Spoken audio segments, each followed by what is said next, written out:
Welcome to our weekly roundup of key economic and business developments in Sri Lanka. I'm Nishani Pigera. Let's first take a look at the main stories this week. President in Japan and Singapore. IMF ends visit, says a macroeconomic and policy environment is challenging. Electricity tariffs cut from July. Tourist arrivals pass 500,000 mark. In our top story this week, President Ranil Wickremesinghe is visiting Singapore and Japan this week. In Japan, he met Fumio Kishida, Prime Minister of Japan, on what was described as strengthening bilateral relations and addressing regional and international matters. On Saturday, the president is to address the Nikkei Forum's 28th Future of Asia conference in Tokyo.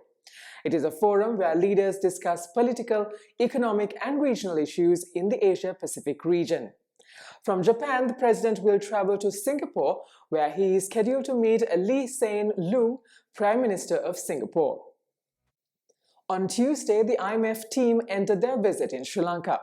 At its conclusion, Peter Breuer, Senior Mission Chief of the IMF to Sri Lanka, stated that following strong policy efforts, Sri Lanka's macroeconomic situation is showing tentative signs of improvement, with inflation moderating, the exchange rate stabilizing, and the central bank rebuilding reserve buffers. However, he warned that the overall macroeconomic policy environment remains challenging.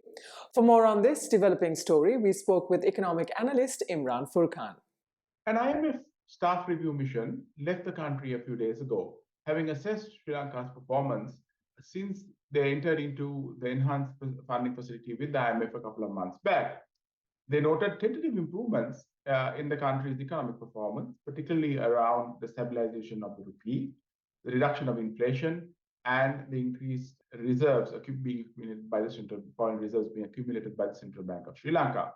However, they noted the need to further focus on fiscal mobilization of revenue for the government, as well as in continuing with the pace of economic reforms, as well as coming to an agreement with the debtors of the country, both domestic and international, particularly considering that the first formal review of the IMF EFF will occur in September 2023. On Wednesday, the Ministry of Power and Energy proposed a reduction in electricity tariffs. According to Subject Minister Kanchana Wijesekara, from July this year, tariffs for the domestic category will be reduced by a minimum of 23%, benefiting over 1.7 million households. Hotels and religious places will see revisions as well, ranging from 7 to 40%. The fixed charges are also set to be cut. Meanwhile, the Parliament voted to oust Janaka Ratnayaka, chairman of the Public Utilities Commission of Sri Lanka. On a related note, the Ceylon Electricity Board announced that the Sri Lankan government had converted 372 billion rupees of its debt to the CEB to equity. This concludes servicing cost and outstanding loans of the Norochale power plant and 7 project loans, which the government entered into on CEB's behalf. During the 8 days after the 22nd of May, 22,641 tourists arrived, pushing the year-to-date visitor numbers to over 500,000. Daily arrivals rose to 2,721 from last week. In the week, India remained at the top, with tourist inflow for the month reflecting 26% or 15,052, followed by Germany, Russia, and the UK. Despite the off-season, numbers are expected to reach between 65,000 to 75,000 for the month, significantly higher than the previous year. Harin Fernando, Minister of Tourism, speaking to Daily FT, said that Sri Lanka could achieve the set target of 2 million tourists while earning over $3 billion by the year end. The minister is currently in China conducting a roadshow in multiple cities, including Kunming, Beijing, and Shanghai. Sri Lanka is striving to attract Chinese tourists, which prior to COVID ranged around 250,000 a year.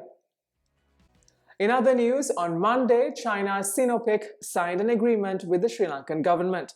The company received a 20-year license to operate 150 fuel stations currently operated by the CPC and to also invest in 50 new fuel stations. Retail operations are slated to start from July this year. The company is to rely on its own funds for fuel procurement during the first year. Now let's take a look at the weekly movement of the All Share Price Index and the S&P SL20 Index at the Colombo Stock Exchange.